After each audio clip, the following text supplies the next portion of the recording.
Hallelujah. റോമാ ലേഖനം 5-ാം അധ്യായം 5-ാം തിരുലിഖിതം. നമുക്ക് നൽകപ്പെട്ടിരിക്കുന്ന പരിശുദ്ധാത്മാവിലൂടെ ദൈവത്തിൻ്റെ സ്നേഹം നമ്മിലേക്ക് ചൊരിയപ്പെട്ടിരിക്കുന്നു. ഈ നിമിഷങ്ങളിൽ നമുക്ക് പ്രാർത്ഥിക്കാം. ജീവിതത്തിൻ്റെ പലതരത്തിലുള്ള വ്യഗ്രതകളിൽ നിന്ന് നമ്മുടെ ഹൃദയത്തെ ദൈവത്തിൻ്റെ ആത്മാവിൻ്റെ പ്രവർത്തനത്തിന് വേണ്ടി ഇപ്പോൾ എളിമപ്പെടുത്താം. പരിശുദ്ധാത്മാവേ, ഈ ശുശ്രൂഷയുടെ ആമുഖ നിമിഷങ്ങളിൽ തന്നെ ഞങ്ങളുടെ ഹൃദയങ്ങളിലേക്ക് എഴുന്നള്ളി വന്ന് ഞങ്ങളുടെ മനസ്സുകളെ പ്രകാശിപ്പിക്കണമേ. എല്ലാവരും കരങ്ങൾ തുറന്നു പിടിക്കുക, ഹൃദയം ദൈവസന്നിധിയിലേക്ക് ഉയർത്തുക. പരിശുദ്ധാത്മാവിനോട് പ്രാർത്ഥിക്കുകയാണ്. പരിശുദ്ധാത്മാവേ, പരിശുദ്ധാത്മാവേ, ഒരുപാട് കാലങ്ങളായി നിരാശ, ദുഃഖം, സങ്കടം, വിഷാദം, വേദന, ഒരുപാട് അന്ധകാരങ്ങൾ വ്യാപരിക്കുകയാണ്. തളർന്ന എൻ്റെ മനസ്സിലേക്ക് പരിശുദ്ധാത്മാവേ എഴുന്നള്ളി വന്ന് എന്നെ സഹായിക്കണമേ.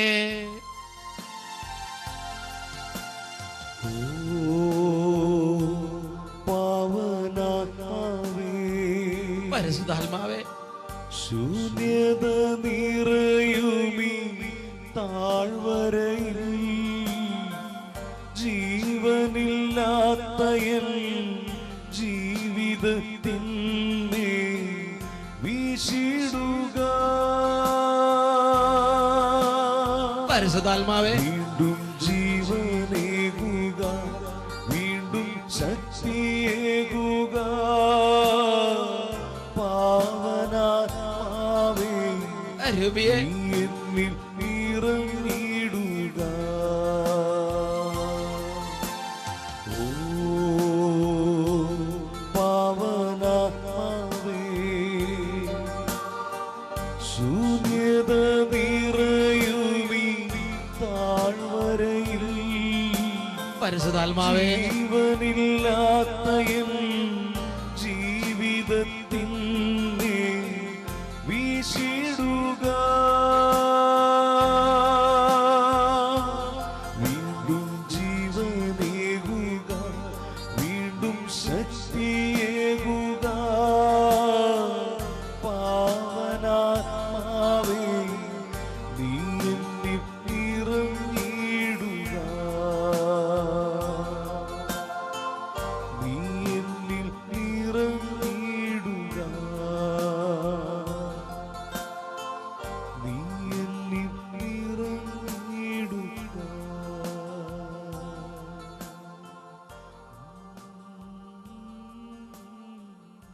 പരിശുദ്ധാത്മാവായ ദൈവമേ, എൻ്റെ ഹൃദയം ദുർബലമായിരിക്കുന്നത് അവിടെ നിന്ന് അറിയുന്നുണ്ടല്ലോ. ഇന്നെനിക്ക് പ്രാർത്ഥിക്കാൻ പറ്റുന്നില്ല. പരിശുദ്ധാത്മാവേ, ദൈവവചനം കേൾക്കുമ്പോൾ അത് വിശ്വസിക്കാനും സ്വീകരിക്കാനും പറ്റാത്ത വിധം എൻ്റെ ഹൃദയം കഠിനമായി പോയി. സ്നേഹിക്കാനും ക്ഷമിക്കാനും പറ്റാത്ത വിധം എൻ്റെ ഹൃദയം കല്ലിച്ചു പോയി. ഇന്നെൻ്റെ ആത്മാവ് മരവിച്ച അവസ്ഥയിലാണ്. ഞാനൊരു മരച്ച മനുഷ്യനാണ്. എൻ്റെ ആത്മീയ നന്മകളെല്ലാം മങ്ങിപ്പോയി. എന്നെ സഹായിക്കണമേ. രണ്ട് കരങ്ങളും അല്പം ഉയർത്തി എല്ലാ ദൈവമക്കളും ഹൃദയം തുറന്ന് പരിശുദ്ധാത്മാവിനോട് പ്രാർത്ഥിക്കുന്നു. ഓ പാവനാത്മാവേ, ശൂന്യത നിറയുമീ താഴ്വരയിൽ പരിശുദ്ധാത്മാവേ, ജീവനില്ലാത്ത എൻ ജീവിതത്തിൽ മരവിച്ചെന്റെ ഹൃദയം വീശിടുക. മങ്ങിച്ചെന്റെ മനസ്സ് വീണ്ടും ജീവനേകുക, എന്നെ സ്പർശിക്കണമേ. വീണ്ടും ശക്തിയേകുക. പാവനാത്മാവേ, നീ എന്നിൽ നിറഞ്ഞിടുക. ഓ പാവനാത്മാവേ, അരുവിയേ, ശൂന്യത നിറയുമീ താഴ്വരയിൽ ജീവനില്ലാത്ത എൻ ജീവിതത്തിനെ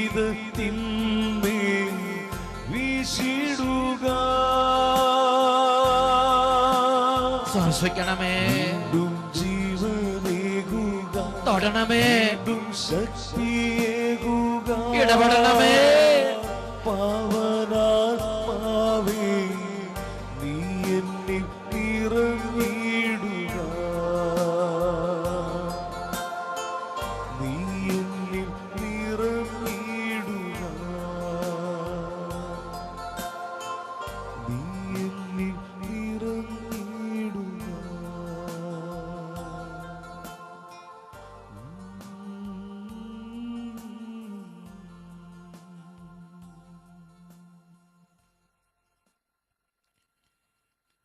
ലൂക്കായുടെ സുവിശേഷത്തിൽ 11-ാം അധ്യായം 9 മുതൽ 13 വരെയുള്ള തിരുലിഖിതങ്ങൾ. ചോദിക്കുവിൻ നിങ്ങൾക്ക് ലഭിക്കും, അന്വേഷിക്കുവിൻ നിങ്ങൾ കണ്ടെത്തും, മുട്ടുവിൻ നിങ്ങൾക്കായി തുറന്നു കിട്ടും. ചോദിക്കുന്ന ഏവന് ലഭിക്കുന്നു, അന്വേഷിക്കുന്നവൻ കണ്ടെത്തുന്നു, മുട്ടുന്നവന് തുറന്നു കിട്ടുകയും ചെയ്യുന്നു. മകൻ മീൻ ചോദിച്ചാൽ പാമ്പിനെ കൊടുക്കുന്ന ഏത് പിതാവാണ് നിങ്ങളിലുള്ളത്? മകൻ അപ്പം ചോദിച്ചാൽ പകരം നിങ്ങൾ തേളിനെ കൊടുക്കുമോ? മക്കൾക്ക് നല്ല ദാനങ്ങൾ നൽകാൻ ദുഷ്ടരായ നിങ്ങൾക്കറിയാമെങ്കിൽ തന്നോട് ചോദിക്കുന്നവർക്ക് അവിടുന്ന് എത്രയോ അധികമായി പരിശുദ്ധാത്മാവിനെ നൽകുകയില്ല. പ്രിയപ്പെട്ട ദൈവമക്കളെ, അനേകരുടെ ജീവിതത്തിൽ അവരാഗ്രഹിക്കുന്ന ഒരു കാര്യമുണ്ട്, ഒരു ആത്മീയ അഭിവൃദ്ധി, പ്രാർത്ഥനയിൽ ഒരു വളർച്ച, ദൈവാനുഭവത്തിൽ അല്പം കൂടി ഒരു വളർച്ച. എന്നാൽ ആ ആത്മീയ വളർച്ച ലഭിക്കാത്തതിൻ്റെ വേദന പലരുടെയും ജീവിതത്തെ വിഷമിപ്പിക്കുകയാണ്.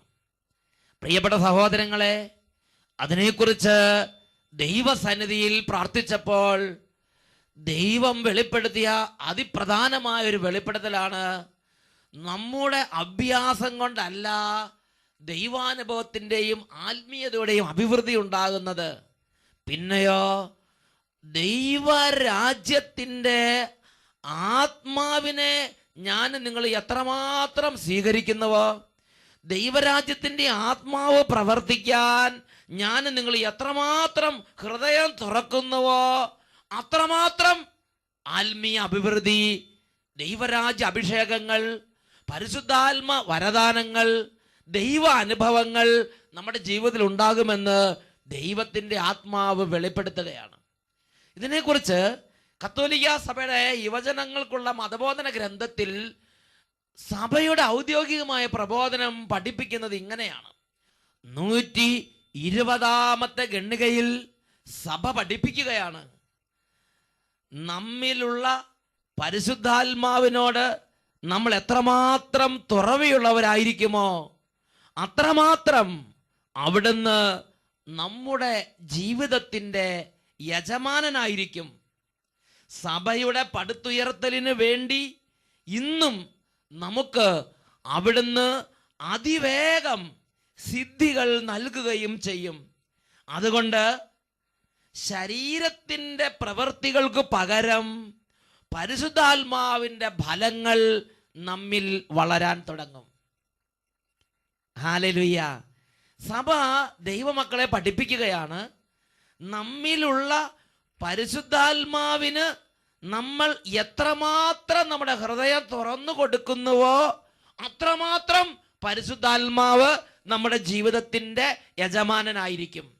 തുടർന്ന് പഠിപ്പിക്കുകയാണ്, പരിശുദ്ധാത്മാവ് നമ്മുടെ ജീവിതത്തിൻ്റെ യജമാനനായി തീരുന്നതിനനുസരിച്ച് ശരീരത്തിൻ്റെ പ്രവൃത്തികൾക്ക് പകരം ആത്മാവിൻ്റെ ഫലങ്ങൾ നമ്മിൽ കണ്ടു തുടങ്ങും. Praise the Lord. നമ്മുടെ അധ്വാനം അനുസരിച്ചല്ല ആത്മാവിൻ്റെ ഫലങ്ങൾ കണ്ടു തുടങ്ങുന്നത്, നമ്മുടെ അഭ്യാസം അനുസരിച്ചുമല്ല ആത്മീയ അനുഭവം നമ്മിൽ വളർന്നു വരുന്നത്. പിന്നെയോ ജീവിക്കുന്ന ദൈവത്തിൻ്റെ അരൂപിക്ക് വേണ്ടി നമ്മുടെ ഹൃദയം, ഈ അരൂപി മാമോദീസയിലൂടെയും സൈരലേപനത്തിലൂടെയും മറ്റനേക വിധത്തിലും നമ്മിൽ നിക്ഷേപിക്കപ്പെട്ടിരിക്കുകയാണ്. നമ്മിലുള്ള ഈ ദൈവത്തിൻ്റെ ആത്മാവിന് നമ്മൾ എത്രമാത്രം ഹൃദയം തുറന്നു കൊടുക്കുന്നുവോ അത്ര കണ്ട് ഈ ആത്മാവ് നമ്മുടെ യജമാനനായി മാറും. Hallelujah, hallelujah. ഇതൊരു സത്യമാണ് സഹോദരങ്ങളെ. ഞാൻ എൻ്റെ ജീവിതത്തിൻ്റെ അനുഭവം പറയാം. 1984 ഞാൻ സെമിനാരിയിൽ ചേരുന്നത്. അന്ന് എൻ്റെ ജീവിതത്തിൽ ഒരു ആഗ്രഹം, ഒരു പ്രാർത്ഥനാ പുസ്തകം വായിച്ചപ്പോൾ, വിശുദ്ധ കുർബാനയിൽ ഒരു പ്രാർത്ഥന വായിച്ചപ്പോൾ, വിശുദ്ധ കുർബാനയിലെ ഒരു പ്രാർത്ഥന ഇങ്ങനെ എൻ്റെ ശ്രദ്ധയിൽപ്പെട്ടു: വിശുദ്ധരിൽ സംപ്രീതനായി വസിക്കുന്ന കർത്താവേ എന്ന് പറഞ്ഞുകൊണ്ടുള്ളൊരു പ്രാർത്ഥന. വീണ്ടും സെമിനാരിയിൽ നൽകപ്പെട്ട ഒരു പ്രാർത്ഥനാ പുസ്തകത്തിൽ കണ്ട മറ്റൊരു പ്രാർത്ഥന, ദൈവത്തിന്റെ ആത്മാവിനോട് പറയാണ്, ബി മൈ കോൺസ്റ്റന്റ് കമ്പാനിയൻ. പരിശുദ്ധാത്മാവിനോട് ഒരു കോൺസ്റ്റന്റ് കമ്പാനിയൻഷിപ്പിന് വേണ്ടി അഭ്യർത്ഥിക്കുന്നു. എനിക്കത് ഇഷ്ടപ്പെട്ടു. ഞാൻ പരിശുദ്ധാത്മാവോട് പറഞ്ഞു, പരിശുദ്ധാത്മാവേ എപ്പോഴും എൻ്റെ കൂടെ സഞ്ചരിക്കണം, എപ്പോഴും എൻ്റെ കൂടെ വർത്താനം പറയാനുണ്ടാകണം, എപ്പോഴും ഒരു കൂട്ടുകാരനായി കൂടെ വേണം. പ്രിയപ്പെട്ട സഹോദരങ്ങളെ, തിരിഞ്ഞ് പൗരോഹിത്യ ജീവിതത്തിൻ്റെ നാളുകളിലേക്ക്, ഇന്ന് വരെ യാത്ര ചെയ്ത വഴികളിലേക്ക് തിരിഞ്ഞു നോക്കുമ്പോൾ, അന്ന് എൻ്റെ ചെറുപ്പത്തിൽ എൻ്റെ ഹൃദയം എത്രമാത്രം ഞാൻ പരിശുദ്ധാത്മാവിന് തുറന്നു കൊടുത്തോ അതനുസരിച്ച് പരിശുദ്ധാത്മാവ് ജീവിതത്തിൻ്റെ യജമാനനായി മാറിയ അനുഭവങ്ങളുടെ ഒരുപാട് സംഭവങ്ങൾ എൻ്റെ ജീവിതത്തിലുണ്ട്. അരുൾദാസ് അച്ഛനെ കുറിച്ച് നിങ്ങൾ കേട്ടിട്ടുണ്ട്. അരുൾദാസ് അച്ഛൻ ഒറീസയിൽ അമ്പെയ്ത് മതവിരോധികളാൽ അമ്പെയ്ത് കൊല്ലപ്പെട്ട കർത്താവിൻ്റെ ഒരു പ്രിയദാസനാണ്. ആ അരുൾദാസ് അച്ഛൻ്റെ ചെറുപ്പത്തിൽ വിശുദ്ധ സെബസ്ത്യാനോസ് പുണ്യാളന്റെ തിരുനാളിന് പങ്കെടുക്കുമ്പോൾ അമ്പെയ്ത് കൊല്ലപ്പെട്ട സെബസ്ത്യാനോസ് പുണ്യാളനെ കണ്ടപ്പോൾ ആ അരുൾദാസ് അച്ഛൻ്റെ കുഞ്ഞുനാളിൽ അരുൾദാസ് അച്ഛൻ ദൈവത്തിന് തന്നെ ഹൃദയം വിട്ടുകൊടുത്ത്, എന്നിട്ട് ദൈവത്തോടും ദൈവത്തിൻ്റെ ആത്മാവിനോടും പറഞ്ഞു, പരിശുദ്ധാത്മാവേ എനിക്കും ഇതുപോലെ രക്തസാക്ഷിയാകാനുള്ള ഒരു വരം തരണം. തൻ്റെ ഹൃദയത്തെ പരിശുദ്ധാത്മാവിന് കൊടുത്തപ്പോൾ പരിശുദ്ധാത്മാവ് ആ ഹൃദയത്തിൽ യജമാനനായി മാറി. എന്നിട്ട് ആ ധൈര്യം കൊടുത്തു, ശക്തി കൊടുത്തു, അഭിഷേകം കൊടുത്തു, ജീവിതത്തിൽ കൃപകളും ദൈവിക സുഹൃത്തുക്കളും നിറച്ച് ആ പ്രാർത്ഥനയ്ക്ക് ഉത്തരം കൊടുത്ത് പരിശുദ്ധാത്മാവ് കൂടെ നിന്ന് പ്രവർത്തിച്ചു. എത്രമാത്രം നമ്മൾ പരിശുദ്ധാത്മാവിനോട് ഹൃദയം തുറക്കുന്നുവോ അത്രമാത്രം പരിശുദ്ധാത്മാവ് നമ്മളുടെ ജീവിതത്തിൻ്റെ യജമാനനായി മാറും. അതുകൊണ്ടാണ് വിശുദ്ധ ഇഗ്നേഷ്യസ് ലയോള പറഞ്ഞിരിക്കുന്നത്, തങ്ങളെ തന്നെ ദൈവത്തിന് വിട്ടുകൊടുത്താൽ ദൈവം തങ്ങളെ എങ്ങനെയാക്കി മാറ്റുമെന്ന് ലോകത്തിൽ മിക്കവർക്കും അറിഞ്ഞുകൂടാ. തങ്ങളെ തന്നെ ദൈവത്തിന് വിട്ടുകൊടുത്താൽ, തങ്ങളുടെ ഹൃദയം പരിശുദ്ധാത്മാവിന് വിട്ടുകൊടുത്താൽ, പരിശുദ്ധാത്മാവിനെ നമ്മുടെ യജമാനനായി സ്വീകരിച്ചാൽ, പരിശുദ്ധാത്മാവ് നമ്മുടെ ജീവിതത്തെ എങ്ങനെ മാറ്റിമറിക്കുമെന്ന്, നമ്മളെ എന്താക്കി തീർക്കുമെന്ന് ലോകത്തിൽ പലർക്കും അറിഞ്ഞുകൂടാ. വിശുദ്ധ ഇഗ്നേഷ്യസ് ലയോള സ്വന്തം ജീവിതത്തിന്റെ അനുഭവത്തിൽ നിന്ന് ദൈവത്തിനും പരിശുദ്ധാത്മാവിനും നമ്മുടെ ജീവിതത്തെ വിട്ടുകൊടുക്കുന്നതിനെ കുറിച്ച് വെളിപ്പെടുത്തിയിരിക്കുകയാണ്. സഭയുടെ യുവജനങ്ങൾക്കുള്ള മതബോധന ഗ്രന്ഥത്തിൽ സഭ യുവജനങ്ങളോട് പഠിപ്പിക്കുകയാണ്, നമ്മിലുള്ള പരിശുദ്ധാത്മാവിനോട് എത്രമാത്രം തുറവിയുള്ളവരാണോ അത്രമാത്രം പരിശുദ്ധാത്മാവ് നമ്മുടെ യജമാനനായി മാറും. പരിശുദ്ധാത്മാവ് നമ്മുടെ യജമാനനായി മാറുമ്പോൾ നമ്മളുണ്ടാകുന്ന വ്യത്യാസം എന്താണ്? പരിശുദ്ധാത്മാവ് യജമാനനായി മാറുന്നതനുസരിച്ച് ശരീരത്തിന്റെ പ്രവൃത്തികൾക്ക് പകരം ആത്മാവിന്റെ ഫലങ്ങൾ നമ്മളിൽ പ്രകാശിക്കാൻ തുടങ്ങും. ഇപ്പൊ പരിശുദ്ധാത്മാവ് നമ്മുടെ യജമാനനാണോ അല്ലയോ എന്നറിയാൻ നമ്മളിൽ ശരീരത്തിന്റെ പ്രവൃത്തികൾ ഉണ്ടോ എന്ന് ഒന്ന് പരിശോധിച്ച് നോക്കണം. എന്താണ് ശരീരത്തിന്റെ പ്രവൃത്തികൾ? ഗലാത്യ ലേഖനത്തിൽ 5-ാം അധ്യായം 19 മുതൽ 22 വരെ തിരുലിഖിതങ്ങൾ. ദൈവത്തിന്റെ വചനം ശരീരത്തിന്റെ പ്രവൃത്തികളെ കുറിച്ച് വെളിപ്പെടുത്തിയിരിക്കുകയാണ്. ശരീരത്തിന്റെ പ്രവൃത്തികൾ എല്ലാവർക്കും അറിയാം. അവ വ്യഭിചാരം, അശുദ്ധി, ദുർവൃത്തി, വിഗ്രഹാരാധന, ആഭിചാരം, ശത്രുത, കലഹം, അസൂയ, കോപം, മാത്സര്യം, ഭിന്നത, വിഭാഗീയ ചിന്ത, വിദ്വേഷം, മദ്യപാനം, മധുരോത്സവം ഇവയും ഇദൃശമായ മറ്റ് പ്രവർത്തികളുമാണ്. ഇത്തരം കൃത്യങ്ങളിൽ ഏർപ്പെടുന്നവർ ദൈവരാജ്യം അവകാശപ്പെടുത്തുകയില്ലെന്ന് മുമ്പ് ഞാൻ നിങ്ങൾക്ക് നൽകിയിട്ടുള്ള താക്കീത് ഇപ്പോഴും കണ്ണുനീരോടെ ആവർത്തിക്കുന്നു. എന്താ പ്രത്യേകത? ശരീരത്തിന്റെ പ്രവൃത്തികൾ, സഹജവാസന, നൈസർഗികമായി പെട്ടെന്ന് വരുന്ന സ്വഭാവം. എന്താ പെട്ടെന്ന് വരുന്ന സ്വഭാവം? വിശപ്പ് തോന്നുമ്പോൾ തിന്നാൻ തോന്നുക, വിശ്രമിക്കാൻ തോന്നുക, തിന്നുക, കുടിക്കുക, ആനന്ദിക്കുക. പ്രിയപ്പെട്ട സഹോദരർ, സെക്കുലർ അരൂപിയാണത്. അത് ശരീരത്തിന്റെ പ്രവണതയാണ്, മനസ്സിന്റെ അഭിലാഷമാണ്. ഇന്ന് ഒരുപാട് വ്യക്തികളുടെ ജീവിതത്തിൽ അവർ മനസ്സിൻ്റെയും ശരീരത്തിൻ്റെയും അഭിലാഷങ്ങൾ സാധിച്ചുകൊണ്ട് ജഡമോഹങ്ങളിൽ ജീവിക്കുന്നവരാണ്. എഫേസൂസ് ലേഖനത്തിൽ 2-ാം അധ്യായത്തിൽ 1 മുതലുള്ള തിരുലിഖിതങ്ങൾ അവരെക്കുറിച്ച് അന്വർത്ഥമാണ്. ഒരിക്കൽ നമ്മളും പാപം നിമിത്തം മൃതരായിരുന്നു. അന്ന് ഈ ലോകത്തിന്റെ ഗതി പിന്തുടർന്നും അനുസരണക്കേടിന് മക്കളിൽ പ്രവർത്തിക്കുന്ന അരൂപിയായ അന്തരീക്ഷ ശക്തിയുടെ അധീശനെ അനുസരിച്ചുമാണ് നടന്നിരുന്നത്. അനുസരണക്കേടിൻ്റെ ഈ മക്കളോടൊപ്പം ഒരു കാലത്ത് നമ്മളും ശരീരത്തിൻ്റെയും മനസ്സിൻ്റെയും അഭിലാഷങ്ങൾ സാധിച്ചുകൊണ്ട് ജഡമോഹങ്ങളിൽ ജീവിച്ചു. നമ്മളും മറ്റുള്ളവരെ പോലെ സ്വഭാവേന ക്രോധത്തിന്റെ മക്കളായിരുന്നു. ലോകത്തിന്റെ അരൂപിയിൽ നയിക്കപ്പെടുന്നവരുടെ പ്രത്യേകത എന്താ? ശരീരത്തിന്റെ പ്രവൃത്തികൾ ചെയ്യുന്നവരുടെ പ്രത്യേകത എന്താ?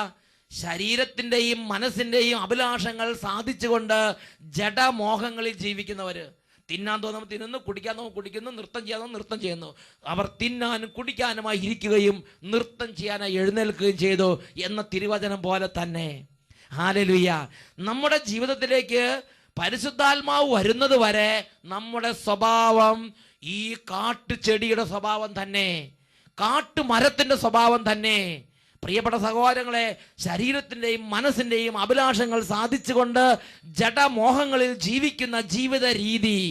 എന്നാൽ ഞാനും നിങ്ങളും പരിശുദ്ധാത്മാവിന്, നമ്മിലുള്ള പരിശുദ്ധാത്മാവിന് വേണ്ടി ഹൃദയം തുറന്നു കൊടുക്കുന്ന അനുസരിച്ച് അവിടെ പ്രാർത്ഥന ശക്തിപ്പെടും. അവിടെ പരിശുദ്ധാത്മാവിൻ്റെ ഫലങ്ങൾ അവിടെ നിറയാൻ തുടങ്ങും. എന്താണ് പരിശുദ്ധാത്മാവിൻ്റെ ഫലങ്ങൾ? ഗലാത്യ ലേഖനത്തിൽ 5-ാം അധ്യായത്തിൽ 22 മുതലുള്ള തിരുലിഖിതങ്ങളിൽ പരിശുദ്ധാത്മാവിന്റെ സ്വഭാവം വെളിപ്പെടുത്തപ്പെട്ടിരിക്കുകയാണ്. ഗലാത്യ ലേഖനം 5, 22, 23 വാക്യങ്ങൾ. എന്നാൽ പരിശുദ്ധാത്മാവിന്റെ ഫലങ്ങൾ സ്നേഹം, ആനന്ദം, സമാധാനം, ക്ഷമ, ദയ, നന്മ, വിശ്വസ്തത, സൗമ്യത, ആത്മസംയമനം ഇവയാണ്. ഇവയ്ക്കെതിരായി ഒരു നിയമവുമില്ല. പ്രിയപ്പെട്ട സഹോദരങ്ങളെ, ശരീരത്തിന്റെ പ്രവൃത്തികൾ മാറി ആത്മാവിന്റെ സ്വഭാവമുള്ള, ആത്മാവിന്റെ ഫലങ്ങളുള്ള ഒരു ജീവിതം സാധ്യമാണ്. അതാണ് ആത്മീയ ജീവിതം.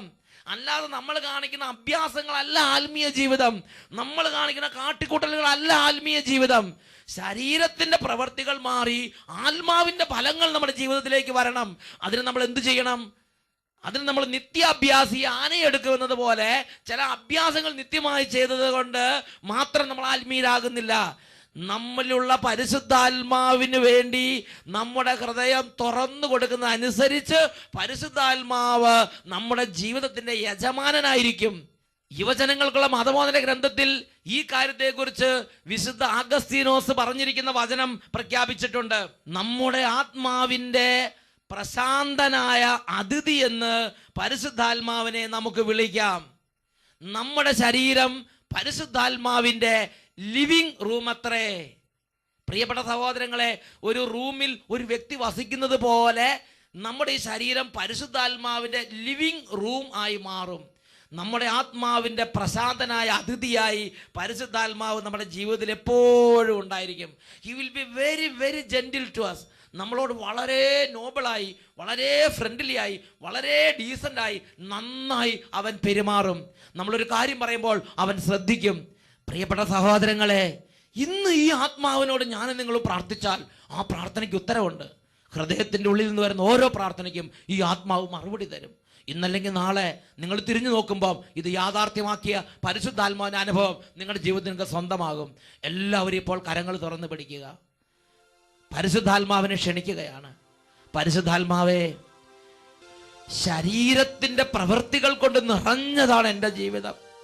വാശി, മാത്സര്യം, അസൂയ, വിഭാഗീയ ചിന്ത, മദ്യപാനം, മധുരോത്സവം, ഒരുപാട് മുള്ളുകളും ഒരുപാട് മുൾച്ചെടികളും കാട് പിടിച്ച് വളരുന്ന ഈ ജീവിതത്തിലേക്ക് എഴുന്നള്ളി വരണമേ പരിശുദ്ധാത്മാവേ.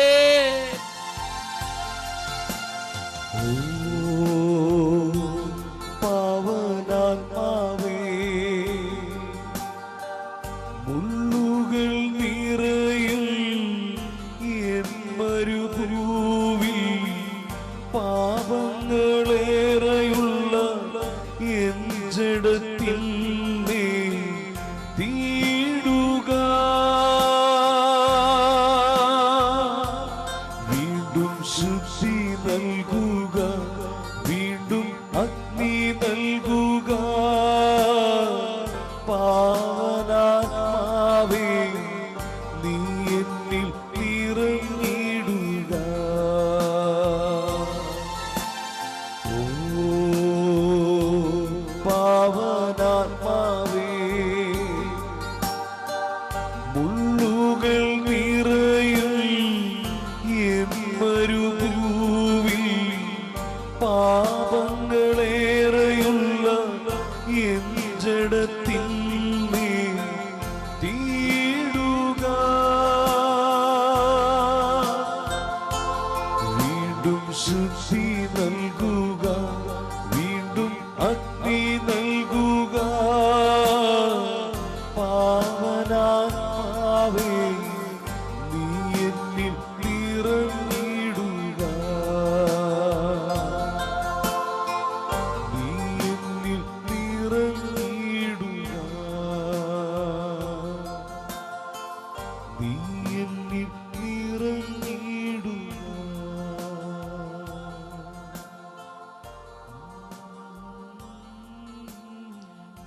പരിശുദ്ധാത്മാവേ, ഉറകട്ട് പോയ ഉപ്പ് പോലെ ഇന്ന് എൻ്റെ ജീവിതത്തിൽ ഞാൻ ഒരുപാട് വേദനിക്കുകയാണ്. പരിശുദ്ധാത്മാവേ, അവിടുന്ന് വന്ന് വീണ്ടും തീയിടണമേ. എൻ്റെ തീഷ്ണതയെല്ലാം മങ്ങിപ്പോയിരിക്കുകയാണ്. എൻ്റെ ദൈവാനുഭവമെല്ലാം ദുർബലമായിരിക്കുകയാണ്. എൻ്റെ വിശ്വാസം പോലും മങ്ങിപ്പോയി. ഇന്ന് ഞാൻ ഒരുപാട് ലോകപ്രകാരമുള്ള മനുഷ്യനായി തീർന്നു. ഇന്ന് ശരീരത്തിൻ്റെയും മനസ്സിൻ്റെയും അഭിലാഷങ്ങൾ സാധിച്ചുകൊണ്ട് ജഡമോഹങ്ങളിൽ ആണ്ടുപോയിരിക്കുന്ന ഒരു ജീവിതമാണ് എൻ്റെ ജീവിതം. റോമാലേഖനം 8-ാം അധ്യായം 7-8 തിരുലിഖിതങ്ങൾ. ജഡീക പ്രവണത അനുസരിച്ച് ജീവിക്കുന്നവർക്ക് ദൈവത്തെ പ്രസാദിപ്പിക്കുക സാധ്യമല്ല. ജഡിക താല്പര്യങ്ങളിൽ മുഴുകിയിരിക്കുന്ന മനസ്സ് ദൈവത്തിന്റെ ശത്രുവാണ്. അത് ദൈവത്തിന്റെ നിയമത്തിന് കീഴ്പ്പെടുന്നില്ല. പരിശുദ്ധാത്മാവേ, പരിശുദ്ധാത്മാവേ, പരിശുദ്ധാത്മാവേ, എഴുന്നള്ളി വന്ന് എന്നെ സഹായിക്കണമേ. ഓ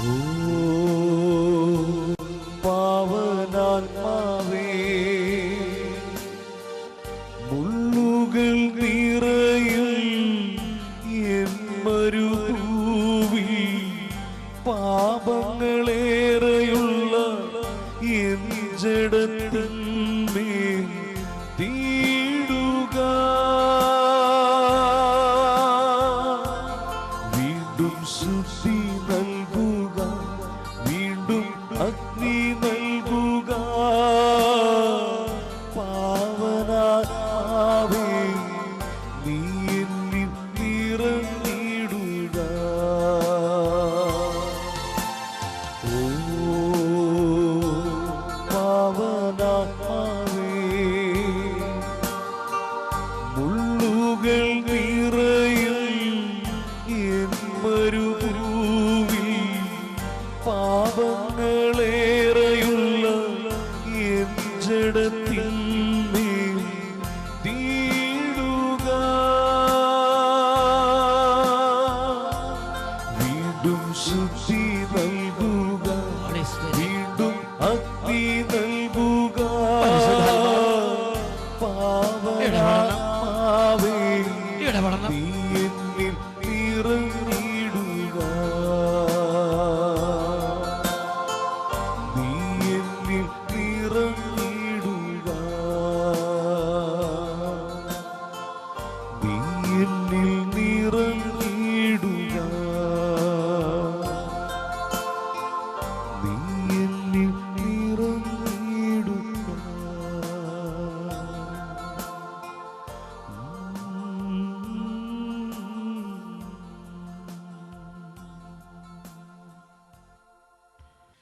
റോമാലേഖനം 8-ാം അധ്യായം 14-ാം തിരുലിഖിതം.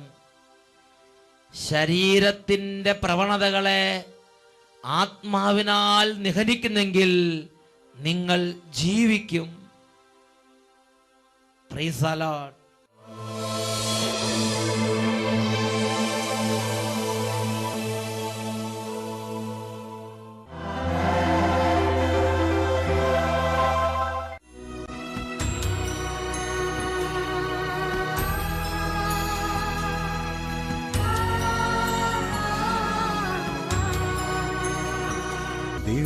കാരുണ്യനാഥ നീയൻ ഹൃദയത്തിൽ വന്നു വസിക്കൂ. സ്നേഹത്തിൻ കതിർമഴ തൂകി ഉള്ളം പാവനമാക്കൂ. ദിവ്യകാരുണ്യനാഥ നീയൻ ഹൃദയത്തിൽ വന്നു വസിക്കൂ. നമ്മുടെ ഓരോരുത്തരുടെയും എല്ലാ ഭാരങ്ങളും വേദനകളും കണ്ണുനീരും ദൈവസന്നിധിയിലേക്ക് സമർപ്പിച്ച് ഇപ്പോൾ കർത്താവായി യേശുവിന്റെ നാമത്തെ നമുക്ക് വിളിക്കാം. രോഗികൾ രോഗമുള്ള മേഖലകളിലേക്ക് കൈകൾ വെച്ച് യേശുവേ അങ്ങയുടെ നാമത്തിൽ കുരിശിന്റെ അടയാളത്തിൽ ഇപ്പോൾ തന്നെ സൗഖ്യങ്ങൾ സംഭവിക്കട്ടെ എന്ന് കരഞ്ഞ് പ്രാർത്ഥിക്കട്ടെ. കരങ്ങൾ എല്ലാവരും ഇപ്പോൾ വിശ്വാസത്തോടെ എല്ലാവരും ദൈവസന്നിധിയിലേക്ക് കണ്ണുകൾ ഉയർത്തി സ്തുതിക്കട്ടെ. Hallelujah, hallelujah, hallelujah.